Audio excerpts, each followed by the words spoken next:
میں مبلغ بنوں سلطوں کا، خوب چرچا کروں سلطوں کا، ہو کرم بہر خاک مدینہ۔ الحمدللہ رب العالمین، والصلاة والسلام علی سید المرسلین، اما بعد فاعوذ باللہ من الشیطان الرجیم، بسم اللہ الرحمن الرحیم۔ الصلاة والسلام علیک یا رسول اللہ وعلی آلک واصحابک یا حبیب اللہ۔ الصلاة والسلام علیک یا نبی اللہ وعلی آلک واصحابک یا نور اللہ۔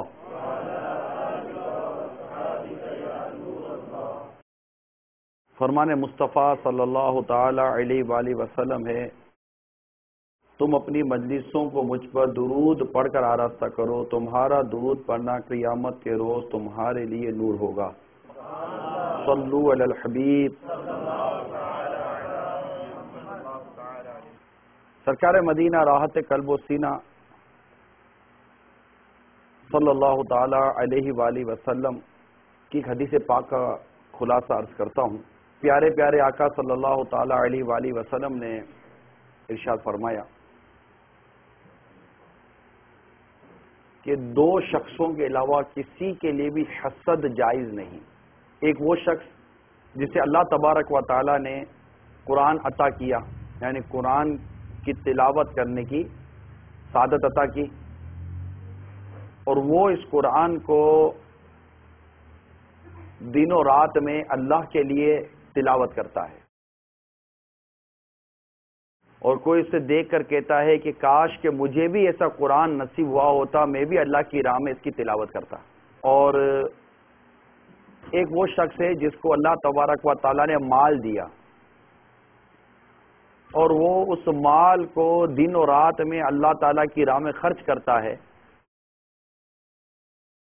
تو کوئی یہ کہتا ہے کہ مجھے بھی ایسا مال ملتا کہ میں بھی اسے اللہ کی راہ میں خرچ کرتا۔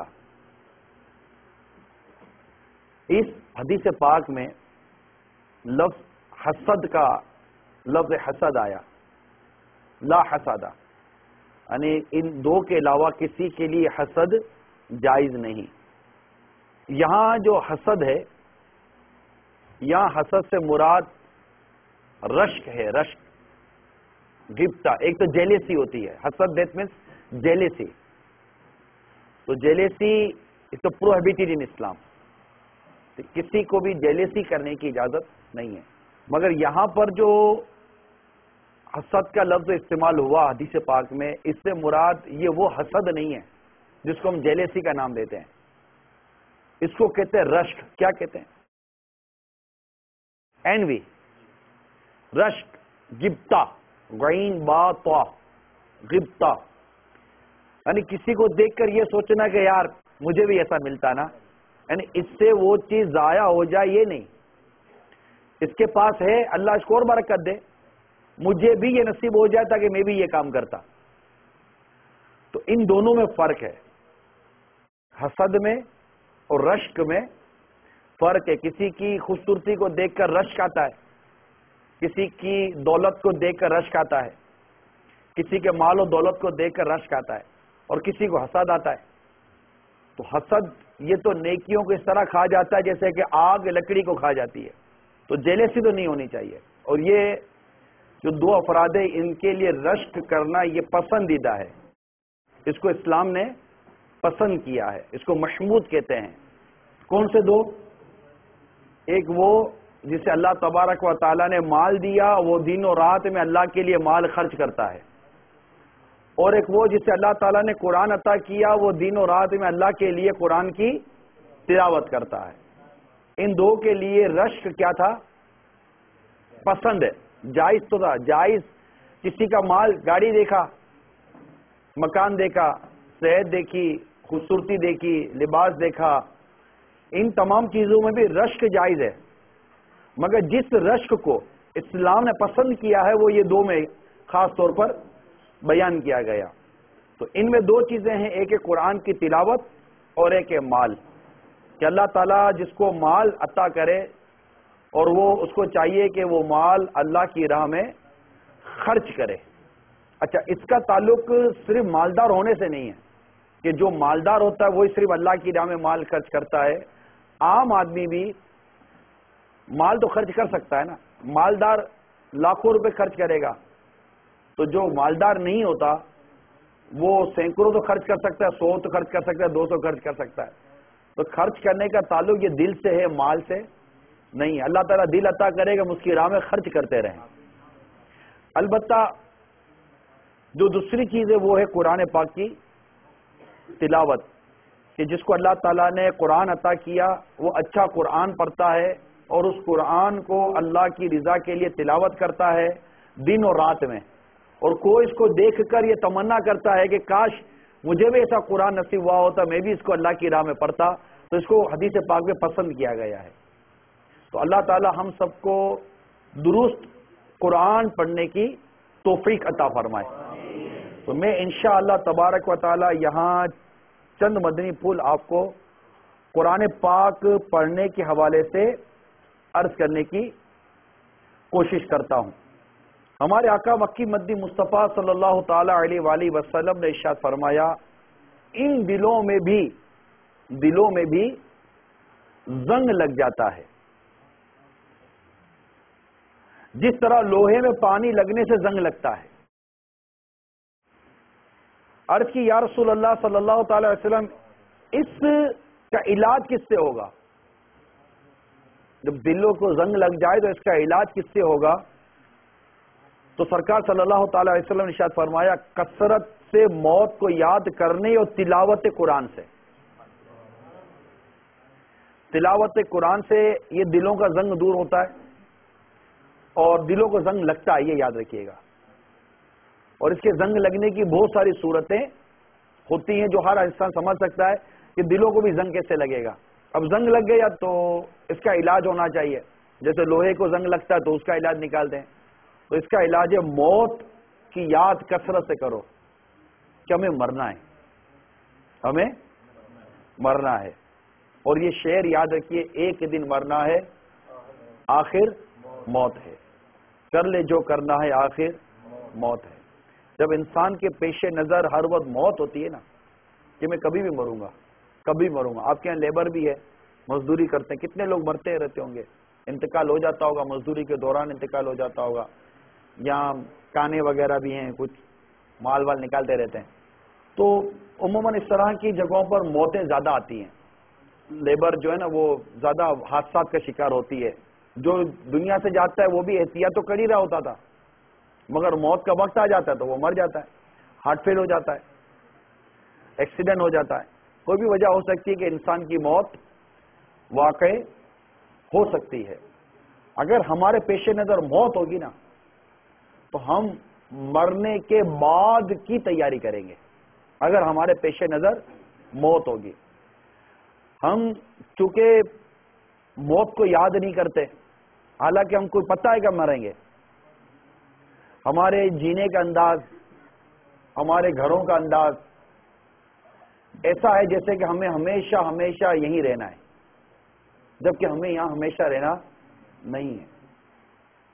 ہوئے نامور بے نشاں کیسے کیسے، زمیں کھا گئی نوجوان کیسے کیسے۔ ایک دن موت کا فرشتہ آئے گا اور ہمیں یہاں سے لے جائے گا۔ آپ کا گھر، آپ کا مال، آپ کے بنگلے، آپ کی کاریں، آپ کا عیش کا سامان سب یہیں کے یہیں رہ جائے گا، چاہے غریب ہو یا امیر ہو، موت سب کو آنی۔ اب یہ موت آنی ہے، موت آنی ہے، موت آنی ہے، میں مروں گا، میں مروں گا، کبھی بھی مر سکتا ہوں، کبھی بھی مر سکتا ہوں۔ یہ کیسا تصور ہے؟ یہ کیسا تصور ہے کہ انسان کو گناہوں سے بچاتا ہے۔ دیکھیے، کوئی شخص بھی چاہے کیسا ہی گناہ گار ہو، وہ یہ ضرور چاہتا ہے کہ میری موت بری نہ ہو۔ کوئی بھی بری موت نہیں مرنا چاہتا ہے، یا نہیں ہے؟ کوئی بھی یہ نہیں چاہے گا کہ میں شراب پیتے پیتے مروں، میں جوا کھیلتے کھیلتے مروں، میں فلمیں دیکھتے دیکھتے مروں، میں گانے سنتے سنتے مروں، میں داڑھی منڈا کر مروں، میں نماز قضا کر کے مروں. کوئی بھی نہیں چاہے گا اس طرح نا کہ میں گناہ کرتے کرتے مروں. جب پتا ہوگا کہ میں کبھی بھی مر سکتا ہوں اور موت ہر وقت یاد ہی کرتا رہے گا، تو جب بھی گناہ کرنے کے لیے جائے گا تو اس کو ڈر لگے گا اگر مجھے اس طرح موت آ گئی تو، میں مر گیا تو، میں یہ کرتے کرتے مر گیا تو، ابھی وقت آ گئی تو اس کو موت کی یاد جو ہے نا وہ نیک بنائے گی. موت کی یاد اس کو نیک بنائے گی. موت کی یاد اس کو نماز پڑھائے گی. موت کی یاد اس کو عبادت کروائے گی. موت کی یاد اس کو اللہ کی نافرمانی سے بچائے گی. جب وہ ذہن بنا چکا ہوگا کہ میں مرنے والا ہوں. اور اس کے لیے ہم دیکھتے رہے کہ ہمارے سامنے کئی جنازے اٹھ گئے نا، مرتے جاتے ہیں ہزاروں آدمی، عاقل و نادان، آخر موت ہے. بارہا علمی تجھے سمجھا چکے، مان یا مت مان، آخر موت ہے. آپ افریقہ میں رہیں، پاکستان میں رہیں یا انگلستان میں رہیں، کوئی شخص بھی ملک الموت کی دسترس سے باہر نہیں ہے. جس کی موت کا وقت جہاں ہے، ملک الموت علیہ السلام نے وہاں پہنچ کر نہ ایک منٹ آگے ہوگی نہ ایک منٹ پیچھے ہوگی، اس کی روح قبض فرما لیں گے اور وہ دھڑام سے نیچے آ جائے گا. اب وہ مر گیا. اب یہاں کیا ہے؟ سب یہیں رہ گیا. کیا گیا ساتھ؟ پیسے، دولت، بنگلہ، کار، موٹر کار، بیوی، بچے، رشتہ دار، ماں باپ، دوست احباب، کہاں ہیں؟ سب رہ گئے. اکیلا جائے گا. آپ اور میں اکیلے جائیں گے. قبر میں جائیں گے. ہمیں اپنے اعمال کا حساب دینا ہے. اچھا کیا ہوگا اچھا ملے گا، برا کیا ہوگا تو اللہ نہ کرے برا نصیب نہ ہو جائے. تو موت کی یاد یہ بار بار کرتے رہنے سے انشاءاللہ دلوں کا زنگ دور ہوگا، دل دھلتا ہے. اور پھر ساتھ ہی تلاوت قرآن مجید، کہ جب بندہ قرآن پاک کی تلاوت کرتا ہے نا تو اللہ تعالیٰ کے بعض فرشتے ایسے ہیں جن کو قرآن کی تلاوت کرنے پر قدرت نہیں ہے، وہ قرآن کی تلاوت نہیں کر سکتے. تو جب کہ اللہ کا بندہ قرآن کی تلاوت کرتا ہے تو یہ فرشتے اس کے منہ سے اپنا منہ ملا لیتے ہیں. اور جب بندہ قرآن کی تلاوت کر رہا ہوتا ہے تو رحمت کے فرشتے اس کو ڈھانپ لیتے ہیں. تو اب جب رحمت کے فرشتے ڈھانپتے ہیں تو اس کے بعد ایسی رحمتوں کی بارش ہو رہی ہوتی ہے کہ اس رحمت کی بارش سے وہ بارش کو نظر نہیں آ رہی، مگر وہ رحمت کی بارش ہے جو اس کے دل کے زنگ کو دھو رہی ہوتی ہے. آپ دیکھیے ہم قرآن سنتے ہیں، بعض اوقات ہمیں یہ نہیں سمجھ میں آتا کہ یہ قرآن میں کیا پڑھا جا رہا ہے، مگر قرآن جب ہم اچھی طرح سن رہے ہوتے ہیں تو ہمارے کو رونا آ رہا ہے. آپ نے محسوس کیا ہے؟ قرآن رلاتا ہے. قرآن یہ رلاتا ہے. کیسے رو رہے بھائی؟ آپ کو کوئی بات سمجھ میں نہیں آ رہی ہے، آپ کو کوئی بات، میں اردو میں بول رہا ہوں تو ٹھیک ہے، کوئی ایسی بات کروں گا تو آپ کو وہ جھٹکا لگے گا تو آپ رو پڑو گے. لیکن اب جو اردو سمجھتا ہی نہیں ہے، اب اس کو میری یہ بات سمجھ میں نہیں آ رہی ہے تو یہ دیکھ کے بولے گا یار وائی دے کرائنگ، یہ کیوں رو رہے ہیں؟ تو اس کو نہیں رونا آئے گا کیونکہ اس کی سمجھ میں نہیں آ رہا ہے.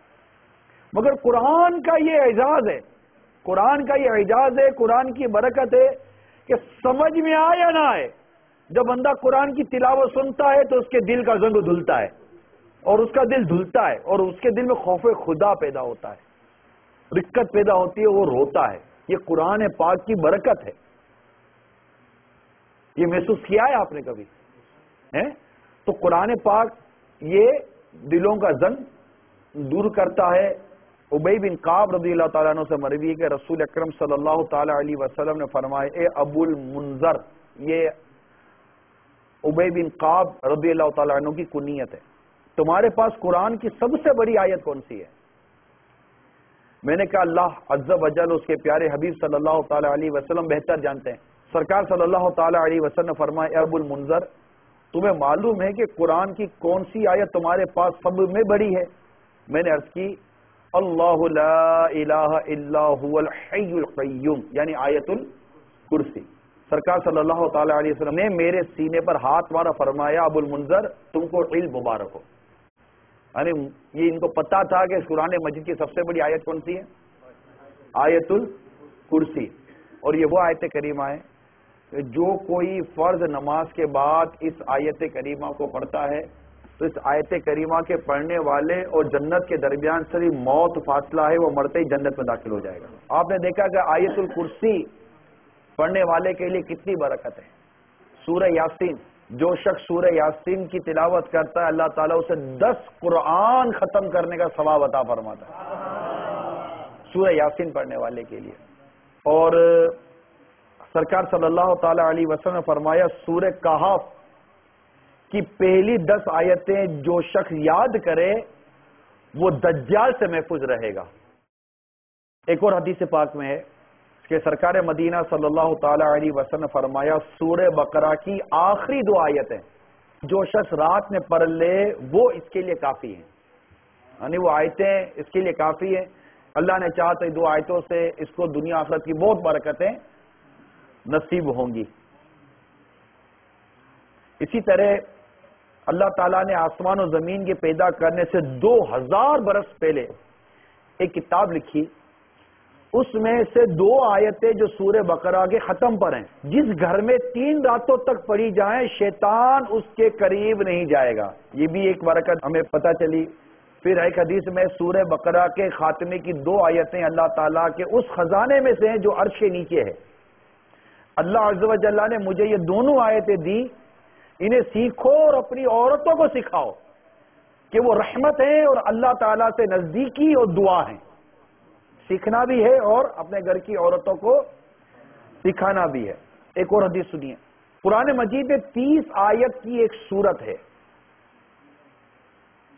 آدمی کے لیے شفاعت کرے گی یہاں تک کہ اس کی مغفرت ہو جائے گی. وہ سورہ ملک ہے. ایک اور حدیث سنیے. جو شخص سورہ واقعہ ہر رات میں پڑھ لے گا اس کو کبھی فاقہ نہیں پہنچے گا. جو بھوکا رہتا ہے نا فاقہ, اس کو کبھی فاقہ نہیں پہنچے گا. ابن مسعود رضی اللہ تعالیٰ عنہ اپنے صاحبزادیوں کو حکم فرماتے تھے کہ ہر رات میں اس کو پڑھا کریں. ایک اور حدیث سنیے. کیا تم اس چیز سے عاجز ہو کہ رات میں 1/3 قرآن پڑھ لیا کرو, 1/3 قرآن پڑھ لیا کرو رات میں. لوگوں نے عرض کی کوئی رات میں 1/3 قرآن کیسے پڑھ لے گا؟ ارشاد فرمایا قل هو اللہ احد 1/3 کے برابر ہے. سورہ اخلاص, اور جو کہ 3 بار پڑھے اسے پورا قرآن ختم کرنے کا ثواب ملتا ہے, پورے قرآن کا ثواب ملتا ہے اس کو. حدیث پاک میں جو ایک دن میں 200 مرتبہ سورہ اخلاص پڑھے یعنی قل هو اللہ احد, اس کے 50 برس کے گناہ مٹا دیے جائیں گے مگر یہ کہ اس پر دین ہو.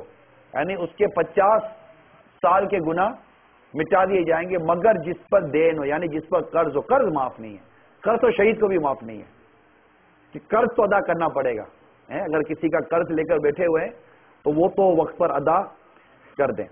حدیث پاک میں جو شخص سوتے وقت بچھونے پر داہنی کروٹ لیٹ کر 100 مرتبہ سورہ اخلاص پڑھے, قیامت کے روز اللہ تعالیٰ اس سے فرمائے گا اے میرے بندے اپنی داہنی جانب جنت میں چلا جا.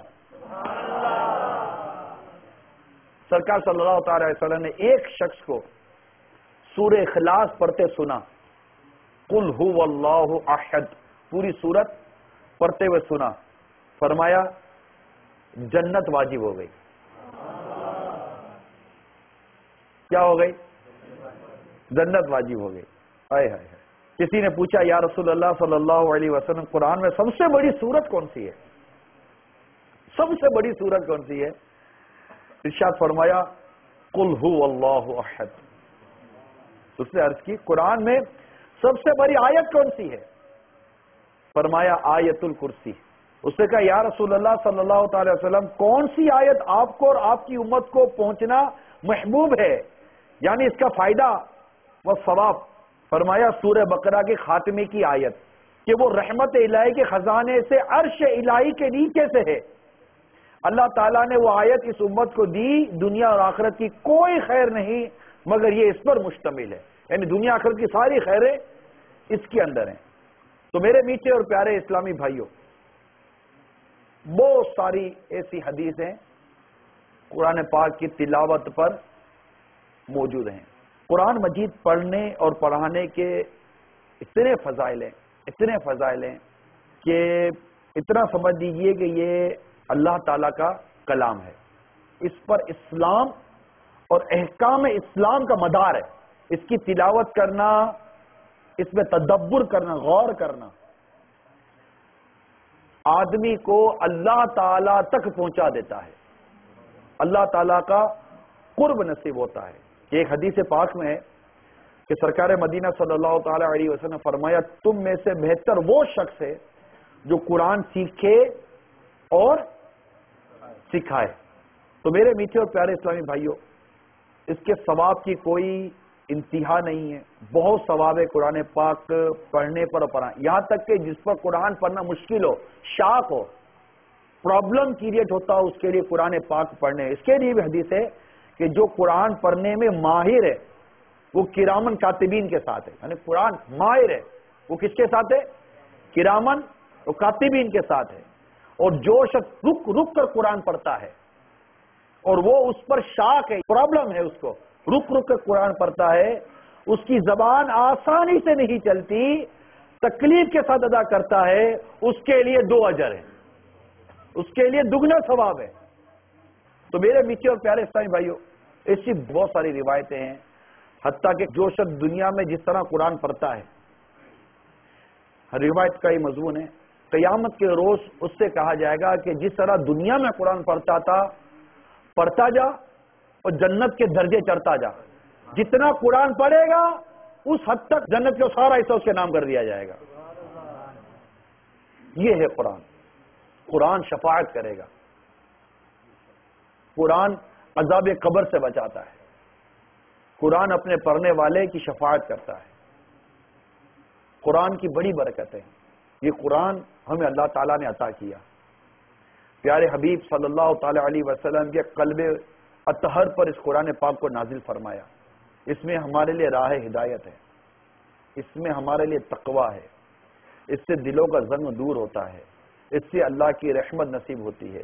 سرکار صلی اللہ تعالی علیہ وسلم نے اپنے ایک صحابی سے ارشاد فرمایا کہ مجھے قرآن سناؤ. تو اس نے عرض کی یا رسول اللہ صلی اللہ علیہ وسلم قرآن تو خود آپ پر نازل ہوا ہے، میں قرآن سناؤں؟ ارشاد فرمایا محبوب کا کلام کسی اور کی زبان سے سننا زیادہ اچھا لگتا ہے. یہ میرے رب کا کلام ہے، کوئی اور میرے رب کا کلام پڑھے گا مجھے زیادہ پسند ہے، اچھا لگتا ہے. یہ ہے قرآن کی تلاوت. صحابہ کرام کو قرآن سے اتنی محبت تھی کہ قرآن ہاتھ میں لیتے اور آنکھوں سے لگایا کرتے تھے، سینے سے لگایا کرتے تھے اور کہتے تھے یہ میرے رب کا کلام ہے، یہ میرے رب کا کلام ہے. فاروق اعظم رضی اللہ تعالیٰ عنہ جب بھی گھر میں تشریف لاتے، گھر میں آتے سب سے پہلا کام یہ ہوتا تھا کہ قرآن کھول کر اس کو دیکھ کر اس کی تلاوت کیا کرتے تھے. صحابہ کرام دیر دیر تک قرآن کی تلاوت کیا کرتے تھے، دیر دیر تک. یہاں تک کہ نمازوں میں سورہ بقرہ اور سورہ آل عمران کی تلاوتیں کرنے کے واقعات ملتے ہیں. دیر دیر تک اچھے سے اچھے انداز میں قرآن پڑھنا اور پھر قرآن میں غور و تفکر کرنا، قرآن میں تدبر کرنا، غور کرنا، ٹھہر ٹھہر کے پڑھنا، خوبصورتی کے ساتھ پڑھنا، اچھی آواز سے پڑھنا، بہترین انداز سے پڑھنا. یہ مزید اس کی برکتیں اور اس میں خیر کے پہلو موجود ہیں. اخلاص کے ساتھ بندہ کر لے تو آپ پردیس کے ہیں، ایک تعداد ہے جو پردیسی ہے. اب یہ بتائیے آپ کے گھر سے اگر آپ کے والدین کی طرف سے یا آپ کے بچوں کی طرف سے، بچوں کی امی کی طرف سے کوئی لیٹر آتا ہے مسکرا کیوں رہے؟ آ رہا ہے نا، بولو نا آ رہا ہے تو کیا آ رہا ہے؟ آتا ہے، آیا، آپ کو کیسی خوشی ہوتی ہے؟ لیٹر آیا، پڑھتے ہیں، پھر بند کرتے ہیں، پھر پڑھتے ہیں. کئی دنوں تک نہیں آ رہا ہوتا تو اسی کو یاد کر لیتے ہیں، اتنا پڑھتے ہیں. اس کو نہیں پڑھنا ہوتا تو کسی کہتے ہیں یاد نہ پڑھ کے سناؤ کیا آیا ہے. وہ بھی شرما رہا ہوتا ہے کہ یار ساری باتیں میں پڑھ نہیں سکتا ہوں. ٹھیک ہے یا نہیں ہے؟ تو یہ کرتے ہیں نا ہم لوگ. یہ آپ پردیس میں ہیں، آپ کے ماں باپ آپ کے ملک میں ہیں، بیوی بچے آپ کے ملک میں، آپ کو لیٹر لکھو تو گھر والوں کو کتنی خوشی ہوتی ہے. ماں بولے گی کہ ابا کا لیٹر آیا، ابا کا خط آیا ہے. ماں کو پڑھنے نہیں آتا ہوگا تو بچوں کو پڑھ کے سناؤ. یہ ہوتا ہے. تو یہ سب ہوتا ہے، بچے پڑھتے، بچے خوش ہوتے ہیں، ماں باپ دیکھتے ہیں بیٹے کا لیٹر آیا ہے باپ پڑھ نہیں سکتا پھر بھی کسی کو کہتا ہے کہ آنکھیں کمزور ہو گئی، ذرا بتا میرا بیچے نے کیا لکھا. خوشی کتنی ہوتی ہے. کیوں کہ یہ اس کا پیغام ہے جس سے تم محبت کرتے ہو تو اس کو بار بار پڑھتے ہو. ارے تمہارے پاس تمہارے رب کا کلام آیا تم اس کو نہیں پڑھتے ہو. تمہارے گھر میں تمہارے رب کا کلام قرآن مجید موجود ہے مگر تم اسے کھول کے پڑھتے نہیں. دن دن گھنٹے گھنٹے نہیں، مہینوں گزر گئے. قرآن کھول کے پڑھا کس نے؟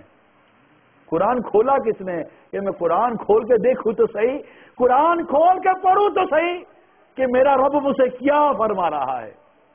جہاں جہاں لکھا یا ایھا الذین آمنو، اے ایمان والو، جھوم جائے مسلمان کہ میرا رب مجھ سے مخاطب ہے، میرا رب مجھ سے ارشاد فرما رہا ہے، میں ایمان والا ہوں. یا ایھا الذین آمنو، اے ایمان والو، میں پڑھوں تو صحیح میرا رب مجھ سے کیا فرما رہا ہے، میں ایمان والا ہوں. لبیک یا ربی، اے میرے رب میں حاضر ہوں، مجھے ارشاد فرما. قرآن کیا کہتا ہے؟ ہم پڑھیں تو صحیح، سمجھے تو صحیح، سیکھے تو صحیح. اس میں کیا نہیں ہے؟ خشک و تر کون سی شے ایسی ہے جس کا ذکر اللہ نے قرآن میں نہیں کیا؟ مگر قرآن پڑھتے نہیں ہیں. بدقسمتی یہ ہے کہ مسلمانوں کی ایک بھاری تعداد، چھوٹی موٹی نہیں، ایک بھاری تعداد وہ ہے جو قرآن درست پڑھنا ہی نہیں جانتی. اس کو قرآن پڑھنا ہی نہیں آتا. اب میں نے آپ کے سامنے حدیثوں پر حدیثیں بیان کی نا، تاکہ ہمارے اندر حرص پیدا ہو. اور آیت الکرسی پڑھنے کو اتنا ثواب ہے، سورہ فاتحہ پڑھنے کو اتنا ثواب ہے. سورہ فاتحہ سورہ شفا ہے، پڑھ کر کسی کو دم کر دو تو اس کو شفا مل جاتی ہے. سورہ اخلاص اتنی سی سورت ہے، اس پہ اتنی برکت ہے. آیت الکرسی میں اتنی برکت ہے، سورہ کہف کی اتنی برکت، سورہ یاسین کی اتنی برکت، سورہ رحمان کی اتنی برکت، فلاں آیت کی اتنی برکت، فلاں کی اتنی برکت. یہ برکت ہے. سورہ یوسف کی اپنی برکت ہے تو سورہ یونس کی اپنی برکت، سورہ توبہ کی اپنی برکت ہے.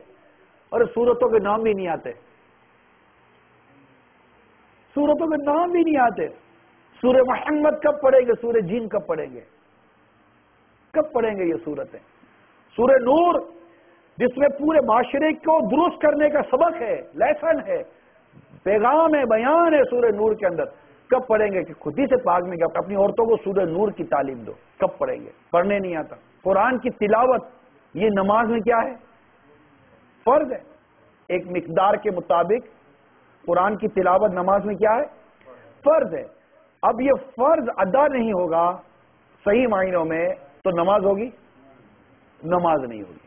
تو جس کو نماز پڑھنی ہے اس کو قرآن سیکھنا پڑے گا، کم از کم اتنا کہ اس کی نماز درست ہو جائے. سورہ فاتحہ درست پڑھنی پڑے گی. اب مسئلہ یہ میرے میٹھے پیارے اسلامی بھائیوں کہ ہم کو تو سورہ فاتحہ تو پڑھنی ہے، اعوذ باللہ من الشیطان الرجیم صحیح پڑھنے نہیں آتی. اس کا کیا علاج نکالیں؟ میں مثال دیتا ہوں آپ کو. بسم اللہ الرحمن الرحیم پڑھیں.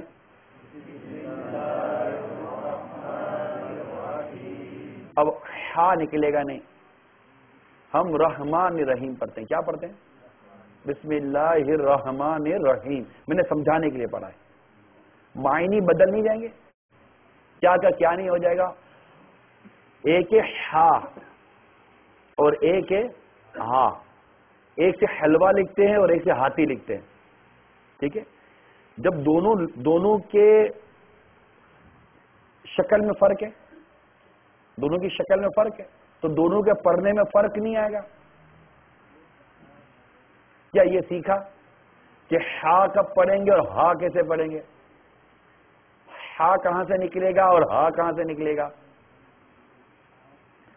سا کیسے نکلے گا؟ سین کیسے نکلے گا؟ زا کیسے نکلے گا؟ وا کہاں سے نکلے گا؟ یہ فرق نہیں سمجھیں گے. اب قل هو اللہ احد کتنی پیاری صورت ہے. اب کیسے پڑھیں؟ کل تو کل تو چھوٹے کاف سے ہو گیا نا، جیسے کتاب لکھتے ہیں ڈنڈے والے کاف سے، ڈنڈی والے کاف سے. اور قل موٹا کاف جس سے قلب لکھتے ہیں، ہے نا، موٹا قاف دو نقطے والا جو قاف ہے وہ کیا کہلائے گا؟ موٹا. اب تفخیم و ترقی کا قاعدہ یہ کب سیکھیں گے؟ قاف اور کاف، قاف اور کاف، چھوٹا کاف اور بڑا کاف، باریک کاف اور موٹا کاف. اب قل کہو، کیا کہیں گے؟ قل هو اللہ احد. اے حبیب آپ کہہ دیجئے کہ اللہ ایک ہے. اور کل کھاؤ، کل کھاؤ، کھاؤ اللہ ایک ہے. جسٹ اونلی فار ایگزامپل، آپ کا مائنڈ بنانے کے لیے، تاکہ وہ جو خوش فہمی ہے نا مجھے آتا ہے وہ ٹوٹے. اب آپ سے میں سوال کرتا ہوں، آپ میں سے کسی کی عمر 30 سال کی ہے، کسی کی عمر 40 سال کی، کسی کی عمر 50 سال، کسی کی عمر 60-70 سال کی بھی ہوگی. یار یہ بتاؤ اتنے سال گزر گئے، قرآن صحیح پڑھنے نہیں آیا. آپ کو لگتا نہیں ہے کہ یار زندگی ضائع کر دی؟ پیسہ نہ ہو تو تکلیف ہوتی ہے، وہ قرآن نہیں ہے پڑھنے کے لیے صحیح، آپ کو تکلیف نہیں ہوتی؟ آپ کے پاس اتنا ٹائم نہیں ہے کہ میں قرآن درست پڑھ سکوں، میں قرآن سیکھ سکوں، اتنا ٹائم نہیں ہے آپ کے پاس.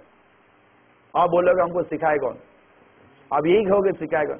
اب آپ آج تک یا میں نے بھیجا ہے کس نے بھیجا دھکا مار کر؟ یہاں خود ہی آئے ہو نا.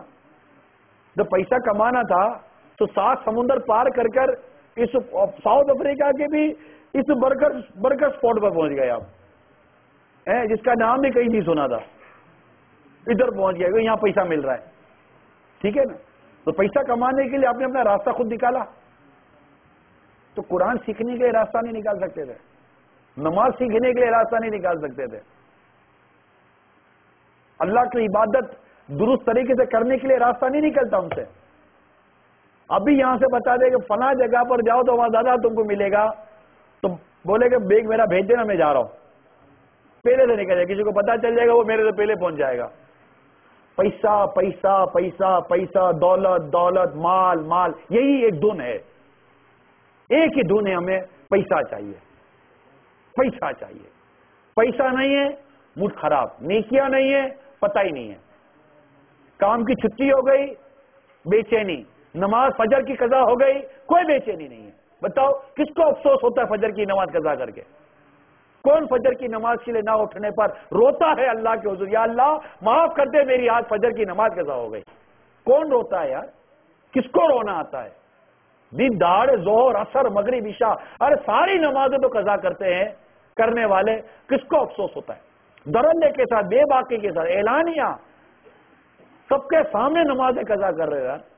افسوس ہے ایک دن نوکری چھوٹ جائے یا سیٹھ ناراض ہو جائے تو نیند اڑ جائے گی، اور ایک وقت کی نماز قضا ہو گئی آپ کی نیند نہیں اڑتی اس خوف سے کہ اگر اللہ ناراض ہو گیا تو میرا کیا بنے گا، ایمان برباد ہو گیا تو میرا کیا بنے گا، قبر میں آگ بھڑکا دی گئی میرا کیا بنے گا، اللہ نہ کرے ایمان برباد کر دیا گیا تو میرا کیا بنے گا.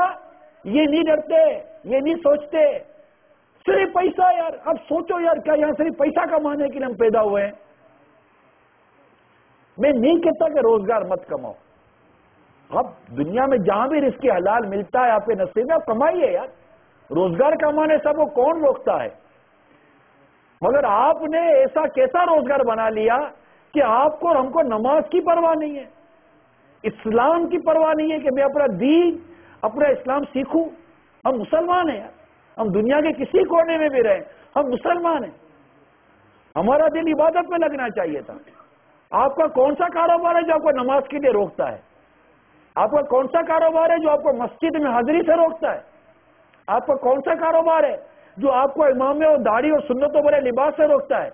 کیا اگر آپ سرکار کی سنت پر عمل کرتے ہوئے کاروبار کرو گے تو کیا آپ کو نکال دے گا؟ بتائیے، کوئی نہیں نکالتا. ارے ہمارے اندر سے بیٹھا ہوا ایک مطلب کہ غفلت کا ایک جین ہے، اس کو نکالنا ہے، ہمیں کوئی نہیں نکالتا، ہم خود غافل ہیں. ارے بتاؤ میں صرف گھر میں بیٹھ کر 5 منٹ قرآن پاک اٹھا کر تو پڑھنا تھا وہ بھی نہیں پڑھ سکتے، ہم لوگ کیا باتیں کریں گے یار؟ ابھی پوچھو کس نے قرآن دیکھا ہے، کتنے دن ہو گئے، تو آپ ہاتھ نہیں اٹھاؤں گا نہ، میں ایسے ہی آپ کو چوٹ کرنے کے لیے، آپ کے اندر ایک احساس پیدا کرنے کے لیے سوال کرتا ہوں کہ آپ سوچو یار اتنے دن ہو گئے میں نے قرآن نہیں دیکھا، بغیر قرآن دیکھے آپ کو نیند کیسے آتی ہے یار؟ میرے رب کا کلام ہے، یہ قرآن ہے، یہ اس کو چومو یار، اس کو سینے سے لگاؤ، اس کو آنکھوں سے لگاؤ، اس کو سر سے لگاؤ، اس کو دیکھ دیکھ کر لذت، اس کو دیکھ دیکھ کر سرور، اور اس کو دیکھ دیکھ کر دل میں مٹھاس محسوس کرو. یہ میرے رب کا کلام ہے، یہ قرآن ہے، یہ راہ ہدایت ہے، یہ راہ نجات ہے، یہ مجھے قبر میں بچائے گا، یہ مجھے نزا کے وقت بچائے گا، یہ قرآن مجھے اللہ کے حضور بخشوا کر جنت میں لے کے جائے گا. اتنی محبت ہونی چاہیے قرآن سے. آپ روز پیسہ نہیں دیکھو تو آپ کی طبیعت خراب ہو جاتی ہے، تم نے قرآن نہیں دیکھا تمہاری طبیعت خراب نہیں ہوئی.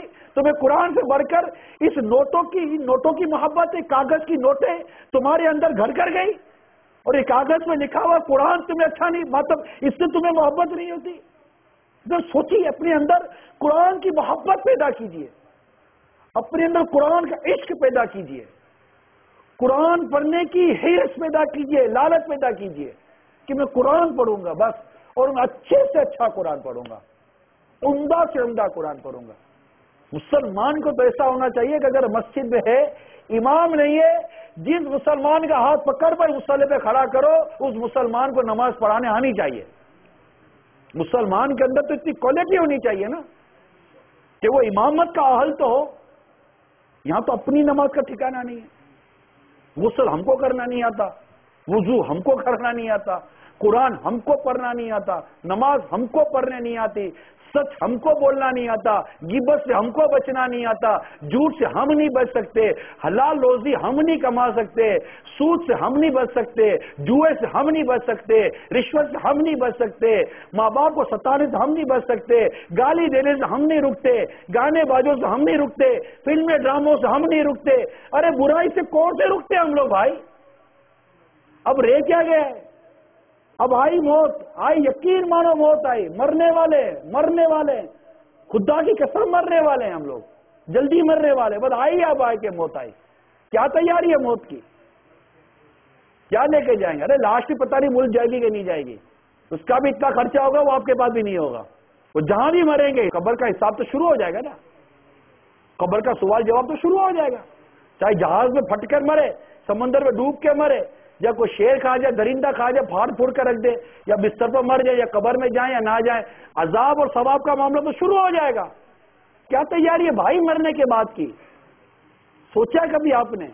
اس کو سوچو، مرنے کے بعد کا سوچو کہ میرے مرنے کے بعد کیا بنے گا.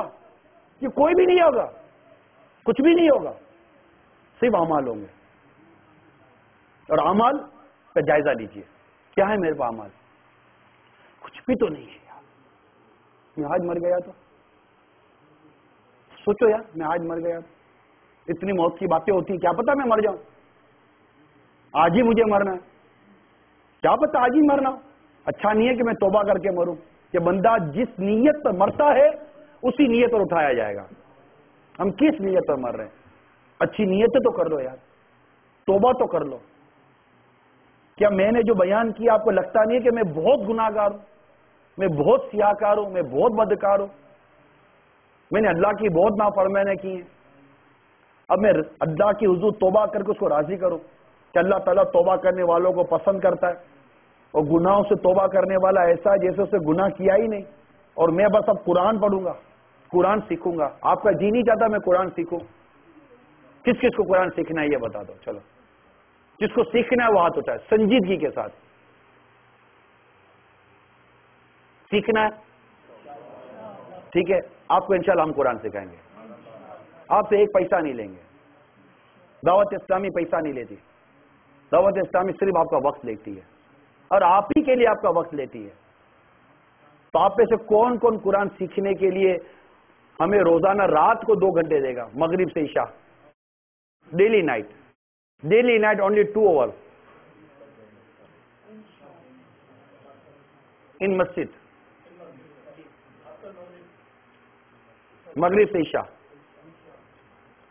ہاتھ اٹھائیں، سب آئیں گے. میں مبلغ بنوں سنتوں کا،